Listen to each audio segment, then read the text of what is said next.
में पाथ हो जाता है पैराबोलिक, मैग्नेटिक फील्ड में पाथ हो जाता है सर्कुलर। अब सर्कुलर होता है तो उसकी radius, velocity, time period, frequency, ये सब कुछ अपन ने निकाला था, an angular frequency. And then हमने ये क्वेश्चन किए थे कि एक प्रोटॉन है, एक ड्यूट्रॉन है, उनकी रेडियस सेम है, उनकी काइनेटिक एनर्जी सेम है। तो ये टेबल याद रखना। मैंने कल फोटो भेजी थी क्या इस सब की? भेज दी थी ना? नो सर, नहीं। Proton mass m charge e, deuteron mass 2m charge 2e, tritium charge कोई बात नहीं निकल 3m mass 3m charge e, alpha particle mass 4m charge 2e। Alpha particle होता है 2 प्रोटॉन 2 न्यूट्रॉन, ये ट्रिटियम होता है 2 न्यूट्रॉन 1 प्रोटॉन, ये होता है 1 प्रोटॉन 1 न्यूट्रॉन, और ये कल्ला प्रोटॉन। ओके, इसके अलावा इलेक्ट्रॉन और याद रखना, इलेक्ट्रॉन का मास तो इस m से बहुत ही कम है, नेग्लेक्ट ही कर सकते हैं, पर उस पर चार्ज माइनस ही होता है, ये ध्यान रख लेना। अगर इलेक्ट्रॉन कहीं पे आता है, देखो मैं मास ऑफ इलेक्ट्रॉन लिख लेता हूँ, mass of electron is 9.1 10⁻³ kg, तो अप्रोक्सीमेट 1000 का फर्क है। अगर हम इलेक्ट्रॉन को 1 ग्राम का कर दें तो प्रोटॉन 1 किलो का होगा। अब कहाँ 1 ग्राम कहाँ 1 किलो, तो इलेक्ट्रॉन का मास तो इनके कंपैरिजन में बहुत ही कम होता है, प्रोटॉन ड्यूट्रॉन अल्फा पार्टिकल के कंपैरिजन में नेग्लेक्ट कर सकते हैं हम उसको, पर उस पर चार्ज इनके इक्वल ही होता है, चार्ज देखो उस पर माइनस ही होता है। ओके, तो ये अगर इलेक्ट्रॉन आ गया तो ध्यान रखना भाई। चलो सुनो, अब ये क्वेश्चन है, ये बोर्ड में आया हुआ, देखो ये मैग्नेटिक फील्ड है, इसमें 3 पार्टिकल हैं, यहां से आ रहा है इलेक्ट्रॉन। सर ये न्यूमेरिकल करा रहे हो? हाँ, ये अल्फा पार्टिकल, क्यों तेरे करने नहीं, न्यूमेरिकल तेरा मन नहीं करता न्यूमेरिकल करने में? प्रोटॉन नहीं सर। इंपॉर्टेंट है, इसीलिए मैं इन पे इतना स्ट्रेस दे रहा हूँ भी। ये there are 3 particles, electron, alpha particle and proton, enters perpendicularly in a magnetic field which is inward, directly inward. अब क्वेश्चन क्या है कि इनका पाथ ट्रेस करो, आगे ये कैसे चलेगी? क्योंकि तीनों का पाथ ट्रेस करो, तीनों चार्ज पार्टिकल हैं, तीनों का पाथ सर्कुलर होने वाला है। ओके, अब ध्यान रखना भी, ये दोनों पॉजिटिव हैं, प्रोटॉन और अल्फा पार्टिकल दोनों पे पॉजिटिव चार्ज है। इन पे फोर्स अपन निकाल लेते हैं, देखो ऐसे, इन पे फोर्स लगेगा ऊपर की तरफ, मैग्नेटिक फील्ड है नीचे, इधर जा रहे हैं तो इन पे फोर्स लगेगा ऊपर की तरफ, तो इन दोनों पे तो फोर्स लगना है अपवर्ड, इधर ऐसे, इलेक्ट्रॉन पे नीचे लगेगा। अब जैसे ही चार्ज पार्टिकल मैग्नेटिक फील्ड में एंटर करेगा, इलेक्ट्रॉन नीचे घूम, हमें पता सर्कुलर पाथ होगा, इलेक्ट्रॉन तो नीचे घूम जाएगा, अल्फा पार्टिकल और प्रोटॉन ऊपर घूमने वाले हैं। लेकिन अब ध्यान रखो, प्रोटॉन और अल्फा पार्टिकल की रेडियस का रेशियो आता था 1:2, तो ये भी ध्यान रखना है, तो मैं बना रहा हूं, देखो ये प्रोटॉन है, अगर मैं प्रोटॉन की रेडियस r ले रहा हूं तो अल्फा पार्टिकल की रेडियस मुझे 2r लेनी पड़ेगी, दिखना चाहिए। अब ये घूमे क्यों? क्योंकि मैग्नेटिक फील्ड में चल रहे हैं। ऊपर क्यों गए? क्योंकि ऊपर की तरफ फोर्स लग रहा है। तो प्रोटॉन की रेडियस अगर आप r ले रहे हो तो अल्फा पार्टिकल की रेडियस आपको 2r लेनी है, ध्यान रखना। कल हमने किया था, सेम स्पीड से अगर आते हैं तो proton to ratio alpha particle 2 आता है, 1:2। अब इलेक्ट्रॉन की देखो, रेडियस क्या होती है? mv/qb। इलेक्ट्रॉन का मास बहुत कम है, तो इलेक्ट्रॉन की रेडियस तो और भी कम आएगी, छोटी बनाना भी इन दोनों से और घुमाना दूसरी तरफ है, तो इलेक्ट्रॉन ऐसे घूमे। तो अगर इसमें कई सारी चीजें भी ध्यान से देखो, पहले तो फोर्स निकाला मैंने, फोर्स प्रोटॉन अल्फा पार्टिकल ऊपर ऐसे लगेगा ऊपर, तो वो तो ऐसे घूमेंगे, इलेक्ट्रॉन पे नीचे लगेगा। अब घुमाए क्यों है? क्योंकि चार्ज पार्टिकल का मैग्नेटिक फील्ड में पाथ सर्कुलर होता है।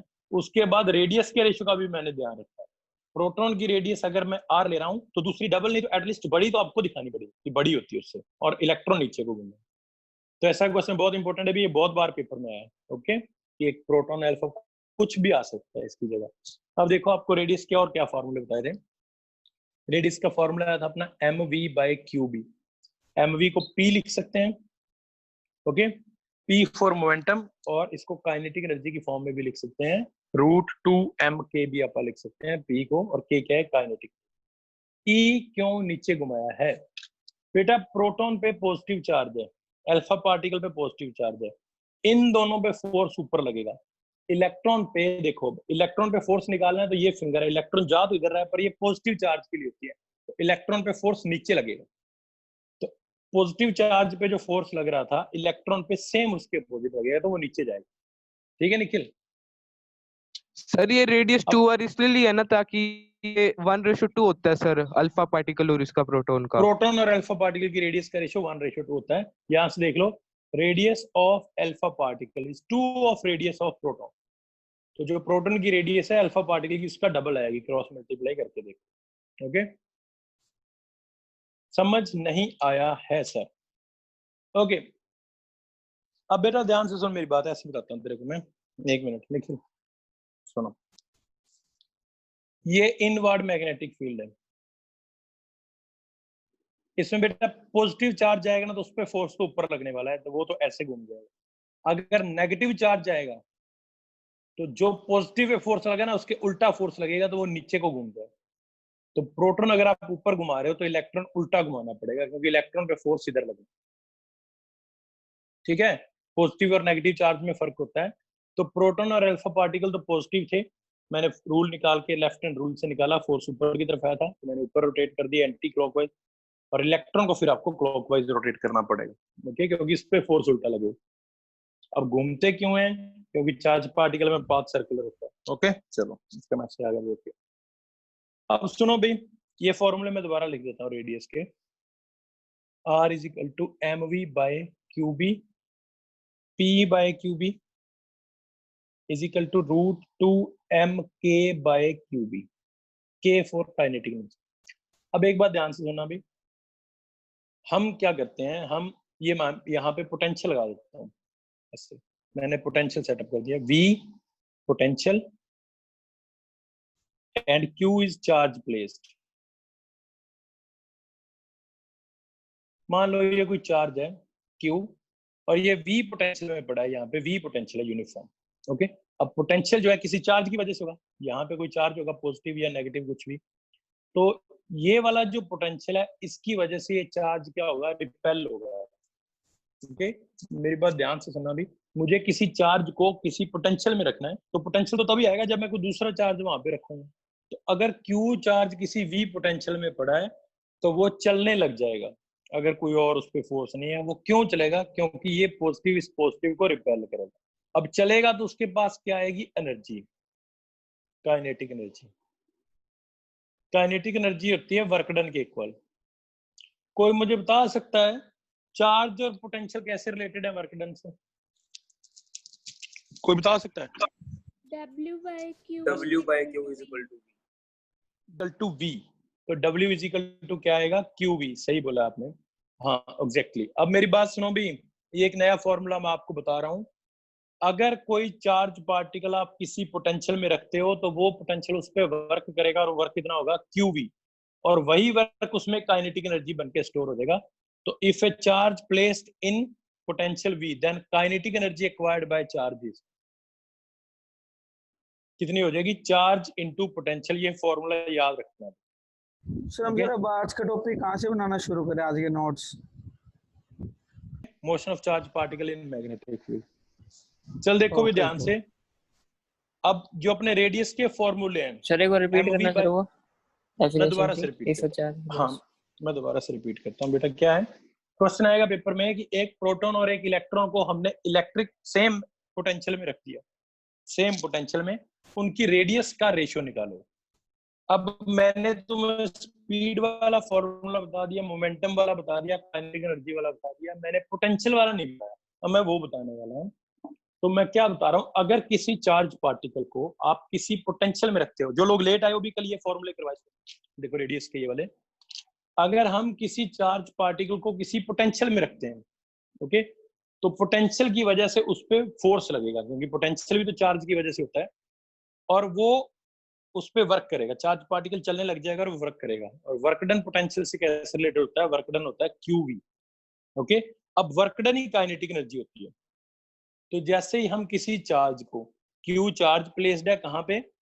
V पोटेंशियल में, तो उस पे जो काइनेटिक एनर्जी आएगी, जो वो काइनेटिक एनर्जी एक्वायर करेगा, वो चलने लग जाएगा, उसके इक्वल होती है चार्ज इनटू पोटेंशियल। ये आपको ध्यान रखना है। ओके, तो मैं आगे लिख देता हूँ, अच्छे से लिख देता हूँ कि आपको फोटो भेजूंगा। If a charge Q is placed in potential V, then kinetic energy acquired kinetic energy क्या हो जाएगी, QV। ओके, तो अब आप ये दोबारा से सारे फॉर्मूले लिखते हैं। रेडियस वाले देखो, रेडियस के फॉर्मूले क्या थे, जो चार्ज पार्टिकल की मैग्नेटिक फील्ड में रेडियस होती है, क्या थे, mv/qb, p/qb, देन p को लिख दिया था 2mk का रूट बाय qb, और अगर पोटेंशियल में एक्सेलरेट करते हो तो k की जगह और लिखो, हो जाएगा निखिल, सही, कोई बात नहीं। तो 2mqv/qb।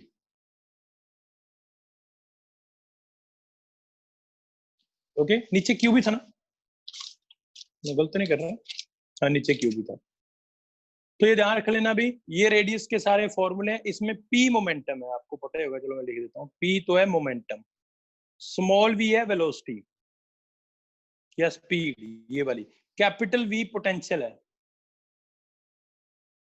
और k काइनेटिक एनर्जी है। ओके, तो अब मैं एक पोटेंशियल वाला क्वेश्चन आपको करवा देता हूँ कि कोई चार्ज पार्टिकल हमने इसने पोटेंशियल में रख दिया, बताओ रेडियस का रेशियो क्या होगा। चलो बताओ, कोई दो चार्ज पार्टिकल अपनी आप मर्जी से बताओ, ये मैं लिखे हुए थे कल, प्रोटॉन, न्यूट्रॉन, अल्फा पार्टिकल, जो भी आपको लगते हैं उनमें से कोई दो पार्टिकल उठाओ, सेम पोटेंशियल में आप रखते हैं, रेडियस का रेशियो निकालते हैं, बताना भी कोई जनाब। सर m और 4m ले लो। m और 4m, प्रोटॉन और अल्फा पार्टिकल बोल रहा है अभी ये। चल देखो, अब क्या है, सुनते जाना ध्यान से। मैंने न्यूमेरिकल क्या करवाया था, ये प्रोटॉन और alpha particles moving with same speed, same kinetic energy आ सकता है, सेम पोटेंशियल आ सकता है, सेम मोमेंटम भी आ सकता है। अब मैं सेम पोटेंशियल वाला करवा रहा हूँ। ओके, तो फिर पोटेंशियल वाला ये फॉर्मूला, मोमेंटम बोल रहा होता तो ये फॉर्मूला था, काइनेटिक एनर्जी का ये था, स्पीड वाला कल आपने कर लिया था। तो अब मैं क्वेश्चन लिख देता हूँ। क्वेश्चन क्या है, ए प्रोटॉन एंड अल्फा पार्टिकल। अब यही पेपर में लिखा आएगा भाई, आपको पता होना चाहिए, प्रोटॉन का मास होता है m, चार्ज होता है e, अल्फा पार्टिकल का मास होता है 4m, चार्ज होता है 2e। तो a proton and alpha particle accelerated bye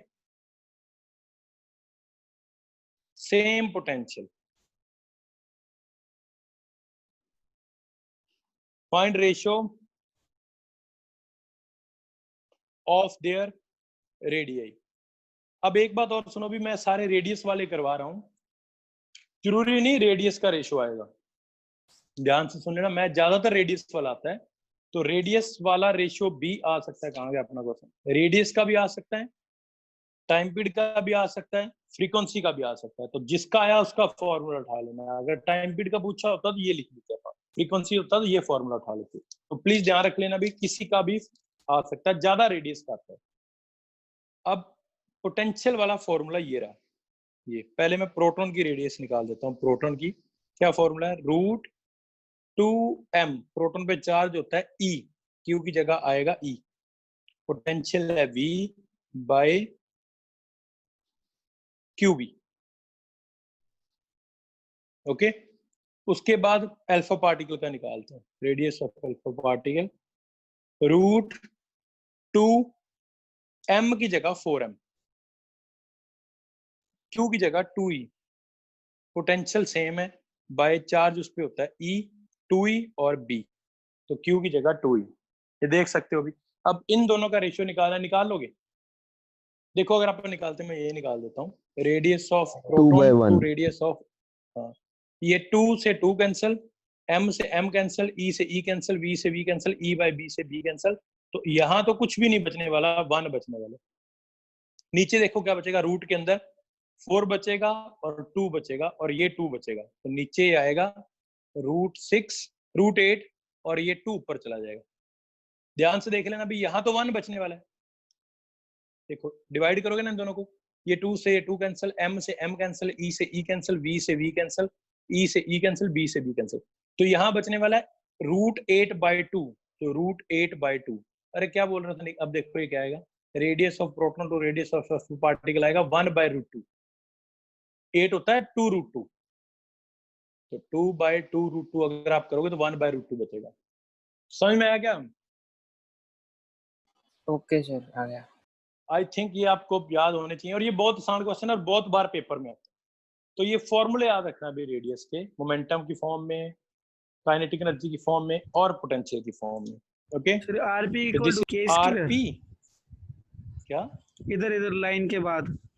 अरे जी। 1/2 है बेटा, वो 1/2 है, 1/2। इसको इससे डिवाइड तो खुद कर लियो, यही आएगा 1/2 है वो, और इक्वल टू बन जाएगा 2/2√2, 2 से 2 कट जाएगा 1/2। ठीक है, समझ में आ गया क्या? हाँ जी चलो। सर। अब एक टॉपिक है अभी लोरेंज फोर्स, बस छोटा सा टॉपिक है, कुछ नहीं है। चलो, सपोज ज्यादा जूम आउट हो गया। सर कौन सी फोर्स, फोर्स का नाम क्या है? Lorentz, Lorentz LORENTZ, Lorentz, Z है वो, सॉरी जी नहीं है, Lorentz force. Okay, suppose Q charge है, हमने इसको प्लेस कर दिया, actually not placed, moving in magnetic and electric field. तो उस पे इलेक्ट्रिक फील्ड फोर्स लगाएगा, जो आप पढ़ चुके हैं वेलोसिटी फिल्टर में, force due to electric field, और उस पे मैग्नेटिक फोर्स भी फोर्स लगेगा, force due to magnetic field. तो नेट फोर्स क्या होगा? देखो भी मैं यहाँ वेक्टर लगा रहा हूँ, सीधे प्लस नहीं करने, वेक्टर से प्लस करने। वेक्टर मतलब आपको समझ में आ गया क्यों? अगर नहीं तो देखो, ऐसा नहीं है कि एक फोर्स इधर लग रहा है 10 न्यूटन और एक इधर लग रहा है 5 न्यूटन, तो आपने प्लस कर दिया तो ये 15 न्यूटन हो जाएगा, लेकिन वेक्टर सम करोगे तो ये 5 न्यूटन ही आएगा। तो दोनों का वेक्टर सम करना है, तो एफ नेट, नेट फोर्स क्या आएगा? दोनों का वेक्टर सम, और इस नेट फोर्स को ही बोलते हैं Lorentz force. Now this F net is called Lorentz force. तो लोरेंज फोर्स कौन सा है अभी? अगर चार्ज पार्टिकल इलेक्ट्रिक और मैग्नेटिक फील्ड दोनों में चल रहा है, तो जो उस पे नेट फोर्स लगेगा that is called Lorentz force. और लोरेंज फोर्स का फॉर्मूला देख लो अभी क्या आएगा। इलेक्ट्रिक फोर्स होता है QE, मैं वेक्टर में पढ़ा रहने देता हूँ, और मैग्नेटिक फील्ड होता है QV क्रॉस B। ये आपको सब अच्छे से पता है, 3 दिन से यही करवा रहा हूँ। इलेक्ट्रिक फोर्स होता है QE, मैग्नेटिक फोर्स कितना लगता है? QVB sin थीटा, VB को मैंने लिख दिया V क्रॉस B। तो दिस इज लोरेंज फोर्स। ठीक है, तो लोरेंज फोर्स क्या होता है? अगर चार्ज पार्टिकल इलेक्ट्रिक और मैग्नेटिक फील्ड दोनों में चल रहा है, तो दोनों फोर्सेस का वेक्टर सम नेट फोर्स आएगा, और उसको हम लोरेंज फोर्स कहते हैं। ये आपने वैसे पहले पढ़ा हुआ है, जब अपने वेलोसिटी फिल्टर किया था, उसमें देखो दोनों फोर्स लगते थे, तो अपने वेक्टर सम करके ये निकाला था। वेलोसिटी आई थी E/B, electric field to the magnetic field का रेशियो। समझ में आ गया क्या लोरेंज फोर्स? समझ में आया? Yes sir. ओके, एक सेकंड मेरी स्क्रीन ब्लैक होगी, जस्ट अ सेकंड। प्लस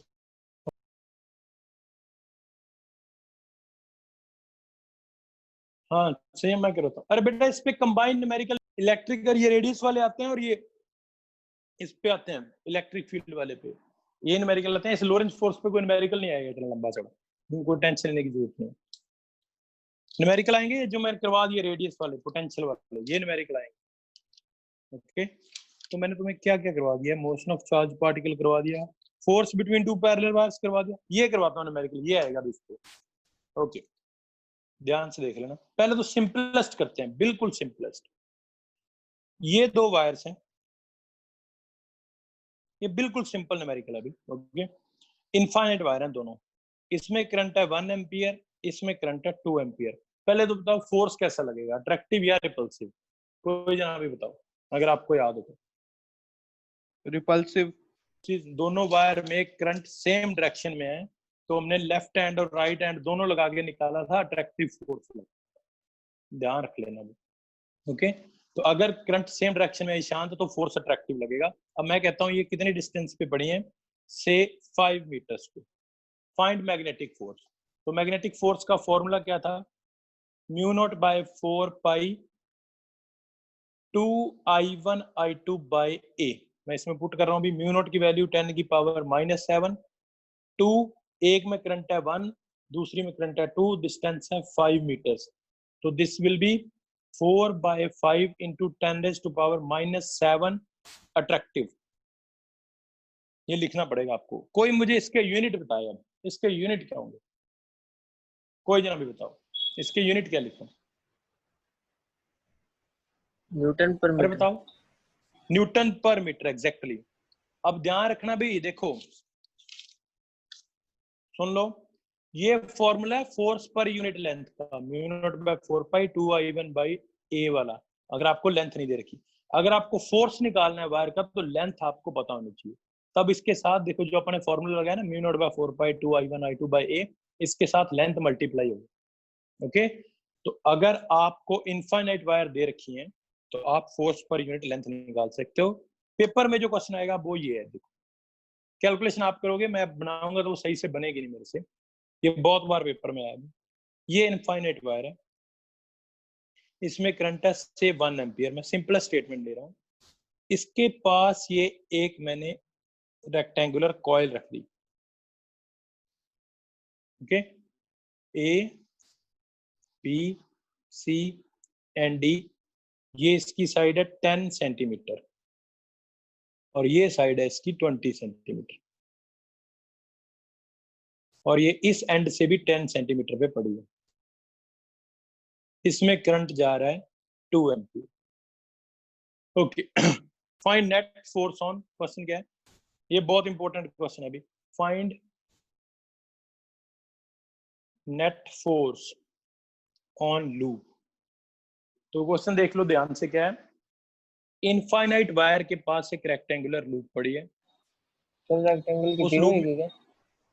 क्या रेक्टेंगल की क्या मैग्नेटिक मोमेंट जीरो देगी, रेक्टेंगल की magnetic moment field, force force हाँ। मैग्नेटिक, बेटा हो सुनो मेरी बात, इस पे फोर्स मैंने पूछा ही नहीं है, इस वायर पे, इस पे अच्छा। आएगा भी नहीं, डोंट वरी, लूप पे ही पूछा। इसका इस पे कितना है वो हमें निकालना ही नहीं, ठीक है, और जीरो नहीं होगा, बता देता हूँ जीरो, अभी आपको समझ में आएगा जीरो क्यों नहीं होगा, ठीक है। तो ये इस लूप पे फोर्स पूछा भी, ये इनफाइनाइट वायर इसके पास पड़ी है, प्लीज इसको ध्यान से समझ लेना, बहुत इंपॉर्टेंट क्वेश्चन है। अब सुनो, अब ये वायर इनफाइनाइट नहीं, देखो ए बी वायर इनफाइनाइट होती तो ये अपना पीछे वाला न्यूमेरिकल बन जाता है, ठीक है। तो इस पे ये वाला फॉर्मूला तो नहीं लगेगा, इस पे लेंथ भी मल्टीप्लाई करनी पड़ेगी, और वो लेंथ आपको दे रखी है 20 सेंटीमीटर। तो आप ए बी पे फोर्स निकाल सकते हैं, सी डी पे निकाल सकते हैं, ए डी पे भी निकाल सकते हैं, बी सी पे भी निकाल सकते हैं। तो 4 वायर्स हैं जिन पे फोर्स लगेगा, लूप का कोई फॉर्मूला नहीं है। पहले तो देखो, इस पे फोर्स लगेगा F1 और वो लगेगा अट्रैक्टिव, क्योंकि इन दोनों में ए बी में और इस वायर में करंट सेम डायरेक्शन में जा रहा है, इसमें करंट इधर जा रहा है बी टू सी में। अब मुझे ये बताओ भाई, इस लूप को छोड़ो, इस वायर का, इनफाइनाइट वायर का मेरे हाथ वाले इस तरफ मैग्नेटिक फील्ड कैसा होगा, इनवर्ड होगा या आउटवर्ड होगा, बताना। इनवर्ड होगा सर, इनवर्ड होगा, देखो ये इनवर्ड होगा अंगूठा सर। हाँ इनवर्ड होगा, देखो क्या है, ये अंगूठा इधर जा रहा है, यहाँ फिंगर नीचे जा रहे हैं। तो अब मैं क्या करने वाला हूँ, देखो बेटा, इन दोनों पे फोर्स में तो कोई डाउट ही नहीं है, इसमें और इसमें करंट सेम डायरेक्शन में, अट्रैक्टिव फोर्स, इसमें करंट नीचे जाएगा। तो इस वायर में और इस वायर में क्या है, करंट अपोजिट जा रहा है, तो इस पे फोर्स लगेगा रिपल्सिव, उसको मैं F3 लिख देता हूँ, इस वायर पे F1। अब BC पे निकालते हैं, ध्यान से देख लेना, BC में करंट जा रहा है इधर, ये रहा लेफ्ट हैंड रूल अपना, करंट जा रहा है इधर, फील्ड आपने बताया इनवर्ड है, तो इस पे BC पे फोर्स लगेगा ऊपर, उसको मैं F2 लिख देता हूँ। अब BC में करंट जा रहा था B to C, तो फोर्स ऊपर लगा था, तो DA में करंट जाएगा इधर, तो उस पे फोर्स नीचे लगेगा, इस पे लगेगा F4। इस पे 4 फोर्स लग रहे हैं अभी, F1 अट्रैक्टिव, F3 रिपल्सिव, उसमें तो कोई डाउट नहीं होना चाहिए, इन दोनों में सेम है, इन दोनों में अपोजिट है। इस पे मैंने लेफ्ट हैंड रूल से निकाला है, इस पे ऊपर तो इस पे नीचे, करंट की डायरेक्शन अपोजिट हो रही है, मैग्नेटिक फील्ड सेम है। 2 और 4 अब मेरी बात कैंसिल नहीं ध्यान, हो जाएंगे? हाँ एग्जैक्टली कैंसिल होंगे, मैं उसी पे आने वाला हूँ। देखो बेटा, F1 बड़ा है इससे, F3 से, क्यों बड़ा है, क्योंकि ये वायर इसके पास पड़ी है, ये वायर तो 10 सेंटीमीटर दूर है, और ये वाली वायर 20 सेंटीमीटर दूर होगी, ओके। तो F1 is greater than F3, उसमें कोई डाउट नहीं, ठीक है। लेकिन F2 AD पर डाउन कैसे है बेटा, AD पे देखो, मैं बना देता हूँ लेफ्ट हैंड, मैग्नेटिक फील्ड तो नीचे है, करंट बीसी में इधर जा रहा था तो फोर्स ऊपर आया था, देखो ऊपर, और एडी में करंट इधर जा रहा है तो ये देखो फोर्स नीचे की तरफ आएगा इधर ऐसे। ठीक है, सिंपली अपोजिट डायरेक्शन होगी ना, आप ऐसे समझो, इसमें ऊपर फोर्स इधर, इसमें नीचे फोर्स इधर, इसमें करंट फोर्स इधर तो इसमें फोर्स नीचे। ठीक है, अब सुन लेना भी ध्यान से, F1 is greater than F3, सीधा सीधा दिख रहा है क्योंकि ये AB वायर इस इनफाइनाइट वायर के पास पड़ी है और ये CD इससे दूर पड़ी, लेकिन F2 और F4 इक्वल एंड अपोजिट है। F2 and F4 are equal and opposite. अब वो क्यों इक्वल एंड अपोजिट है? सिमिट्री बन रही है, जितनी BC की जो डायमेंशन है इससे उतने AD की डायमेंशन है, तो F2 और F4 तो कैलकुलेट करने की जरूरत ही नहीं है अपने। ठीक है, हमें करना है F1 कैलकुलेट। अब मैं F1 कैलकुलेट कर रहा हूँ, देखो F1 क्या आएगा, mu not by 4 pi 2 I1 I2 by A। अगर ये इनफाइनाइट वायर होती तो ये फॉर्मूला लगाते हैं, पर इसकी लेंथ अपने को दे रखी है, तो इसकी लेंथ, और लेंथ कितनी है 20 सेंटीमीटर। ठीक है, अब F1 में, और ये कैसा फोर्स होगा, अट्रैक्टिव।